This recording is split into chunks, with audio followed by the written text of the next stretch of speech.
You just need to have the fire to help help or improve something. So that's how you can start from your startup journey.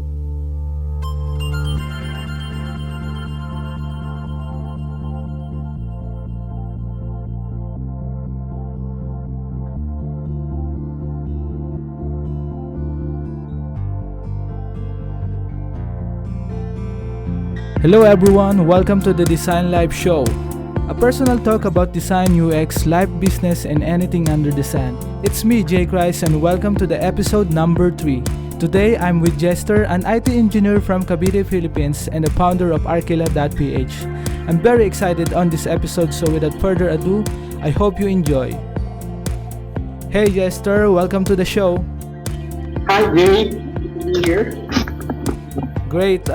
Thank you for accepting my invitation to interview on the show. No problem. We Caviteños should stick together. Yes. Actually, excited ako dito kasi bihira ako makausap ng Caviteño din within the business side or creative side or startup. So, can you introduce yourself?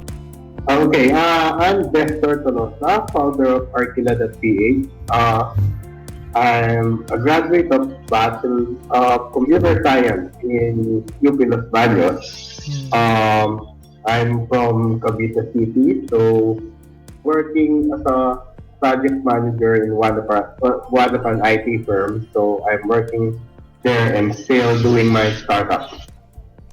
So you're currently working and then currently building your startup. So kailan to nag-start yung startup mo? Matagal na ba siya? For how long? Nag-start akong i-develop siya 2014. Actually, side project lang siya. So, pag isa lang ako gumagawa, it took me around 2.5 years to be able to finish it. So, mostly, pag umuwi, magkukod, 1-2 hours, weekend. So, mostly side project lang talaga siya, nagsimula. So, to those who don't know, ano ba yung ginagawa ng Arkela.ph? Arkela.ph is an online marketplace for vehicle rental. Currently kasi kapag nasa Metro Manila ka, madali naman kumuha ng sasakyan ng Uber or Grab. Kapag within the metro lang yung biyahe mo. Pero kapag pupunta ka out of town, long trips, kunyari Manila to Tagaytay, hindi na naman kasi covered yun ng Uber sa Grab. Okay. So yun yung sinusolusyonan ng Arkela.ph. So currently, ang gagawin lang ng user, ipopost lang nila yung trip detail nila sa site, tapos ita-text namin yung lahat ng registered drivers namin. So, pag na-receive ng drivers yung text, pwede na lang sila mag-reply doon kung magkano yung amount na pipili nila. Tapos makikita ng user lahat ng post ng mga drivers kung magkano. Pipili na lang sila kung alin doon yung gusto nilang piliing sakyan. So basically, it's a bidding platform, parang online bidding platform for vehicles to those who want to rent. And yeah, and this took you 2 years to build. So, kasi mag-isa ka nga lang. Pero right now, no, ay nakita ko so recently sa post mo na sumali ka sa isang startup competition. Can you talk about this and share to our listeners? Yearly kasi nagkakaroon ng startup competition ng Idea Space. Idea Space is a subsidiary of PLDT. So sila na MVP, sila yung nagka-handle ng startup. Ang ginagawa nila, magsasubmit ka sa kanila ng idea, tapos check nila kung viable, tapos may mga rounds, may mga steps, hanggang doon sa final 10. Yung final 10, makakakuha ng 1 million peso worth of startup support. So, 500k of cash. Tapos, other incentives like business registration, software support, office space, mentoring, network. So yun, mali ako dito ano third time ko na sumali. Third year ko na sumali. First one was 2016, ibang idea. Tapos last year, sinali ko yung Veteran Archila.ph kasi yun yung year na last year lang kami nakapag-launch. Umabot kami hanggang third round. Wow. Tapos ngayon, sinali ko ulit siya. Nasa third round na ulit ako. So next, third round interview, after nung interview, yun na, final, yung third round nasa top 50 na. Mhm. Nasa top 50 so bale from almost 400 startups, umabot na ako sa top 50. So after noon, yun na malalaman yung top 20, tapos, workshop. After yung workshop, pipili sila ng top 10. So most probably magpi-pitch ka dito. Tapos may pitching, tapos na. nung round 1 and 2 yun. Okay, so kung Kakausapin na nila yung mga founders. So, interview with the founders.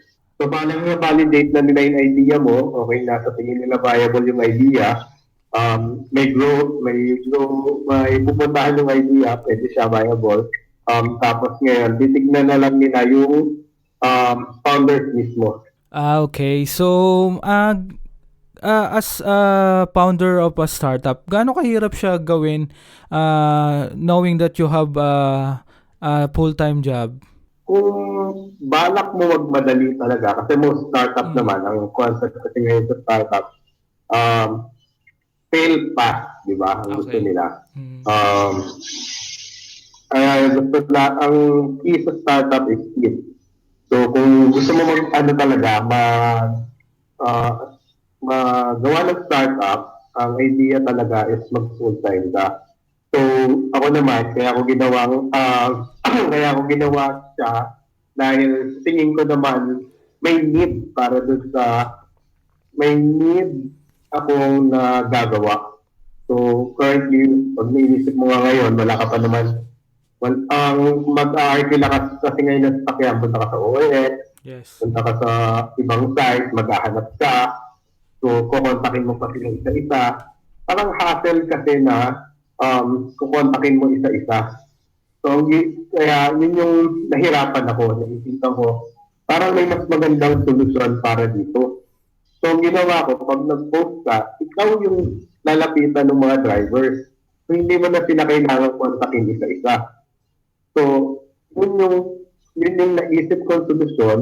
Tapos, mahirap pag nag-isa ka lang at hindi full-time. Siguro kung mga 3-4 kayong gumagawa, kaya naman siya ng hindi full-time hanggang hindi pa nag-i-scale yung startup mo. Pero once kasi nag-scale yan, sabihin mo nasa 100-200 users ka na, kailangan at least isa or dalawa sa inyo mag-full-time dun sa startup. This is the time na kailangan mo na maghanap ng co-founder. Right? Yes. So, mahirap yung maghanap ng co-founder. Yes. Kailangan yung mga kasundo mo, hindi naman kailangan yung hindi kailangan na pareho kayo. Ang mas important, nagko-complement kayo ng strength. Kaya ako, more on technical side ako, kasi ako yung gumawa, and kung maghanap ako ng co-founder, wala mga masahanapin ko yung may kinalaman sa sales and marketing. So, kailangan same goal, not technically pares kayo ng skills, basta same goal lang in mind. And how long na siya yung startup mo, kasi nag-scale na siya from 300 plus users, right? How long na ba siya nag-i-exist sa market? Nag-start kami around 1 year na, March early April last year. So ngayon, nasa 800 plus na yung drivers namin na naka-register. So nakikita ko dito talaga, yung na nakuha nyo na yung market fit, or na kasi there's a need, so you build a solution for that.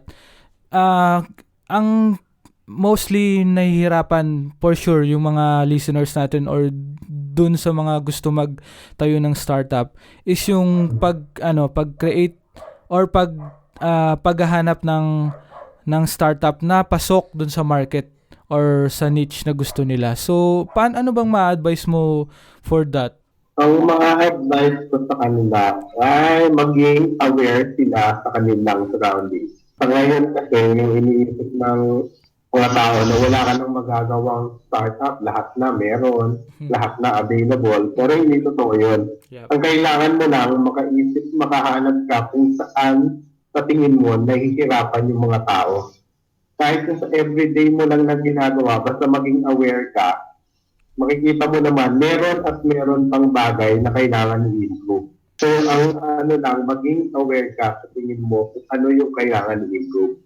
So, basically, being observant lang, maging mapagmatsyag sa baligid and kasi most of the time talaga hindi na sila kasi yung environment natin ngayon or yung this time more on sa internet and smartphones sa katutok. So minsan cluttered na yung isip or mostly for creative part mahirap din gawin siya talaga. So Maging ka lang maging open ka lang sa mga idea. Tulad nga ng Arcula.ph, wala namang masama na maghahanap ka ng sasakyan sa iba't ibang website na kontakin mo isa-isa. Kaya lang hassle niya. So parang ang concept ko lang dun sa aking idea, easier way for an existing need. And yung time nila mas hassle-free marireduce yung effort ng user. Tama naman siya. Sobrang ganda niya.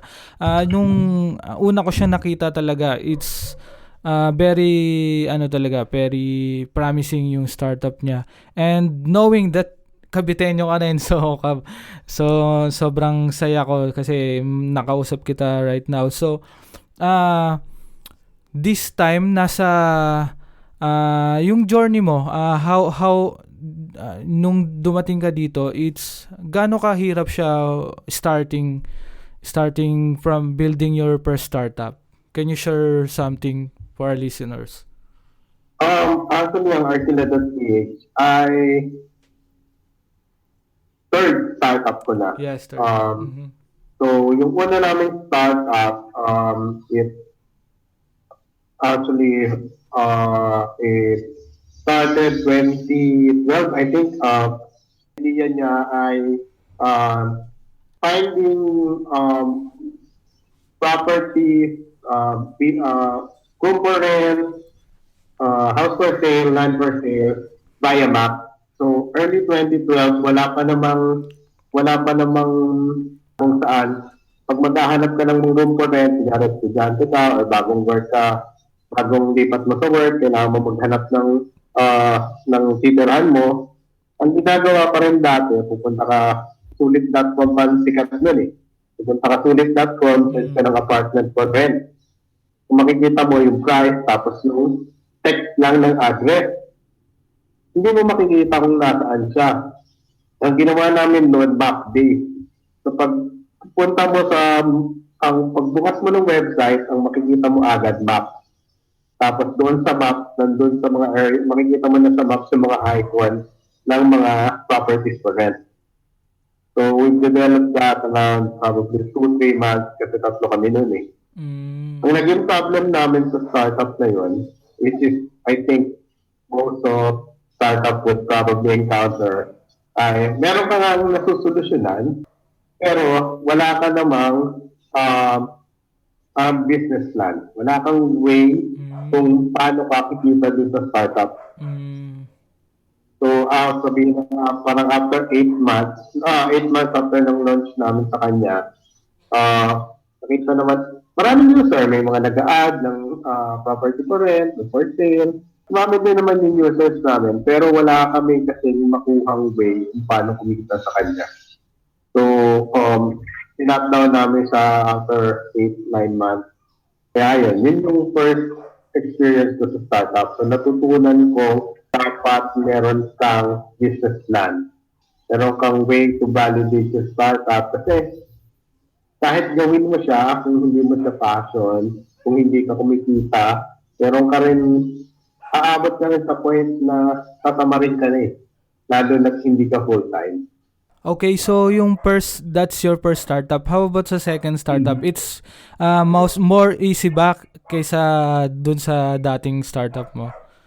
Yung second startup namin ay, ano nga ba ito? Hotel management and booking system. So, okay na. Gawa na lang siya. Meron na rin kami business plan kung paano. Ang naging issue naman namin, mahirap siya i-market.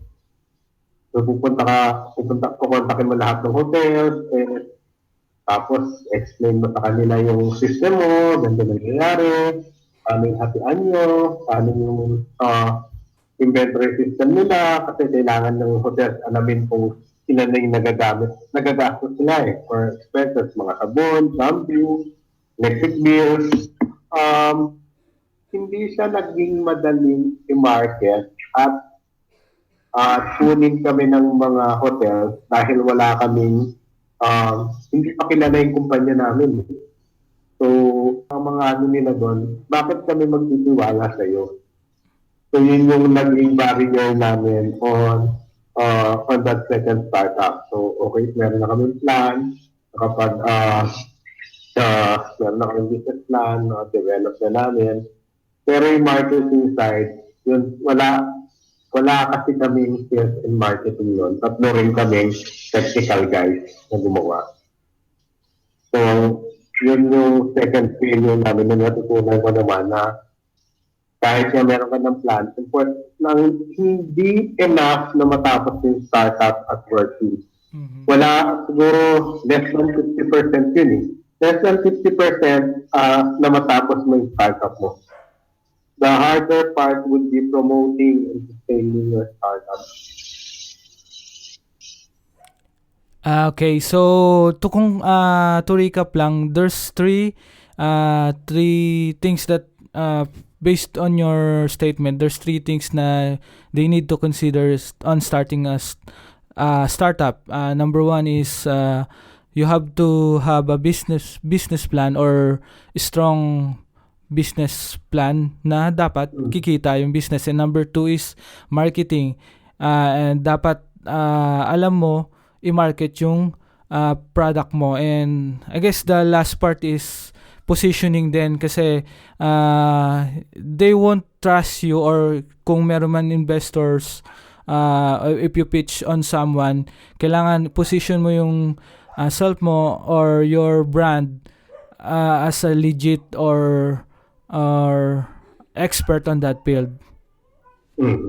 At importante ngayon, bago ka mag-develop, kung may idea ka na, huwag ka agad magsisimulang i-develop yung idea. Kumuha ka mo, i-validate mo muna yung idea. So research, mag-research ka, magtanong-tanong ka, magtanong sa mga tao.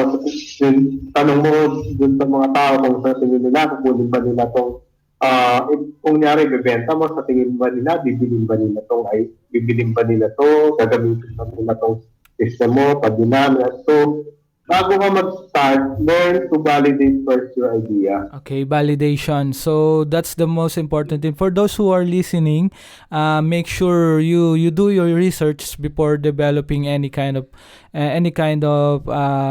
startup, or building a startup is hard. Based on the story of Jester, it's really hard because if we kung titignan natin, sobrang dami ng startup, sobrang dami ring competitors, but there's always a lot of problems pa din na kailangan natin solusyonan. So that's the number one thing din na kailangan natin i-consider on building a startup. That's right. So most of the time ba, paano yung workflow mo? Kasi you have a regular job, 9 to 5, alright? 9 to 5 job, or and then paano mo siya nabibuild consistently or paano mo siya na-revise consistently? Ngayon na mag-isa ako, ang ginagawa ko, meron na akong ano naman, na hinahati ko kasi nung nag-start ako, hinati ko naman siya per feature. So, ang target ko within 1 month, matapos ng isa or dalawang feature na to, so naka-breakdown na yung project ko. So, yun yung scheduling ko. 1 month, tapos itong feature na to, next month, eto na. So, kailangan maglagay ka rin ng timeline. Kung hindi ka kasi magta-timeline, hindi mo na akong magagawa. Hindi mo siya matatapos.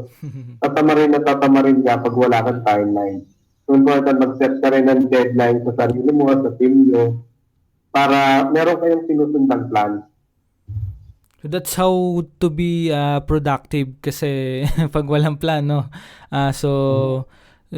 Planning is really important in building a startup. So you've been on 3 startup, right? And ito na yung third startup mo, which is Arkela.ph.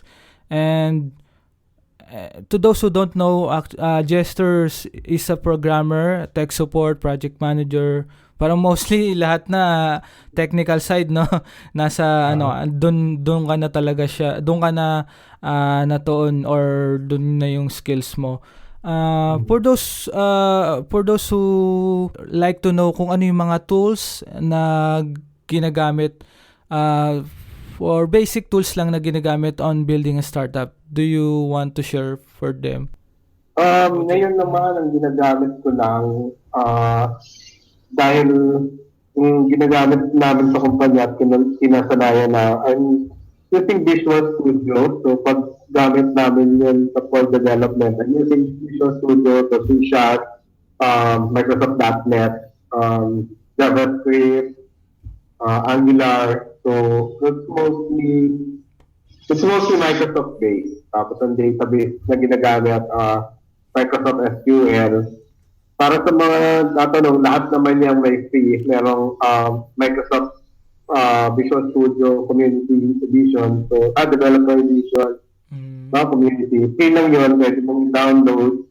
Kung yung database nila na Microsoft SQL, meron naman silang Microsoft SQL Express. So, free lang rin yun to download. So, as much as possible, ang dami namang free applications ngayon na pwedeng gamitin. Kapag nag-edit na ako ng pictures, hindi na ako gumagamit ng Photoshop kasi masyadong malaki. Meron naman din ibang mga application. I'm using Paint.net. Okay. Lahat na halos magagawa mo. Kung hindi ka naman kasi heavy talaga on editing, pwede na yung mga free stuff na gagamitin mo.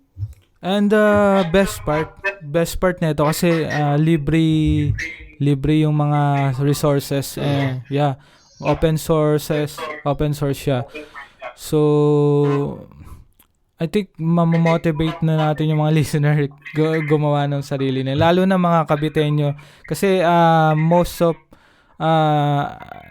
ngayon kasi talaga wala akong masyadong nakikita sa or progress ng startup sa Cavite.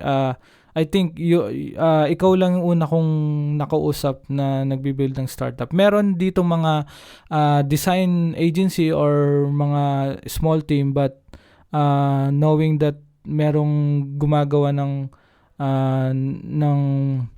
software to meet the needs or ng tao is really a big factor sa progress ng startup scene. Siguro maganda na magkaroon tayo ng parang community natin, pwede natin i-start para naman makilala rin natin ang isa't isa. Yep, community, sana ma-build natin yan soon. So dun sa pag-build mo ng startup, bro, there's a lot of parang rap din yung journey kasi hindi lang technicalities, pati yung gastos din, finances. So how do you handle finances? Nung nagde-develop naman kami, wala naman kami halos gastos kasi yung stock na ginagamit namin sige, Pero ang pinaka kasing important at nagagamit na resource ng mga tao na hindi nila napapansin ay time. Mhm. So yung time mo na nai-spend sa paggawa ng project, sa paggawa ng startup mo, should be used in a different way. Mostly kasi nga ngayon, gagawin ng mga tao, wala. Mag-Facebook na lang sa isang araw, manood ng Netflix, iFlix. Hindi nila napapansin na nagagamit nila yun sa within 4-6 hours a day na ang nauubos nila sa paggagawa lang ng mga bagay na hindi productive. So if they can channel it out to be more productive, learn something, I think that's the most important thing that people does not put into consideration, the proper use of their time. So, basically talaga hindi mo naman kailangan ng malaking pera to build it. Tama naman. So, thank you for sharing that, bro. And of course, can you invite them kung meron man invite them to know more about Arkila.ph and your project. Once again, lalo na nalalapit ang summer, sa mga gusto mag-outing dyan, na wala pang sasakyan, na gusto mag-hiram. Post nyo lang po details nyo post nyo lang yung trip details nyo sa http://arkila.ph. So, libre lang po ang pag-post. Post nyo lang yung details nyo. Kami na magpo-contact dun sa drivers. Tapos ipopost ng mga drivers yung kanilang bid. Makikita nyo naman yung mga bid ng mga drivers, yung kanilang sasakyan. So, at the end of pag may nakita na kayong gusto nyong sasakyan, piliin nyo na lang, tapos i-contact na namin yung driver. Ganun lang kadali ang pag-arkila ng sasakyan sa arkila.ph. So, for those who are listener, that's arkila.ph, arkila.ph. So, try to, gamitin siya, so very useful for for any adventure you like or any journey. So any last word, bro, for our listeners, for those who aspire to build their startup, what can you advise them in your personal way? Para sa mga gusto mag-startup, don't be afraid to try, don't be afraid to fail. You can learn a lot from failing. Start ideas are everywhere. You just need to be aware. You just need to have the fire to help or improve something. So that's how you can start from your startup journey. Thank you, man. Thank you so much for accepting my invitation, and hopefully we can talk again for so much. Parang marami pa tayong kailangan pag-usapan kasi yung Cavite talaga is sobrang mababa pa yung startup community or yung progress ng startup community. This parang this is the start na, and hopefully to those who listen, ma-motivate kayo and ma-inspire on the journey of like sa journey ni Jester. And thank you, bro, for coming for accepting my invitation on the show. Thank you very much. You're welcome, man, bro. Salamat rin sa pag-invite sa akin. So, sana maraming natutunan yung mga nakikinig tungkol dito sa startup. For sure. We can meet other startup founders in Cavite and have a drink or two so we can discuss anything under the sun. Okay, for sure. Marami silang natutunan from you. So ako rin maraming natutunan habang kausap kita. So for those who listen, ibibigay ko naman yung link sa show notes so you can check arkila.ph, and by that we can also connect all and build our community. Thank you again, Jester, on coming the show. Thank you very much. Thanks, bro. Welcome.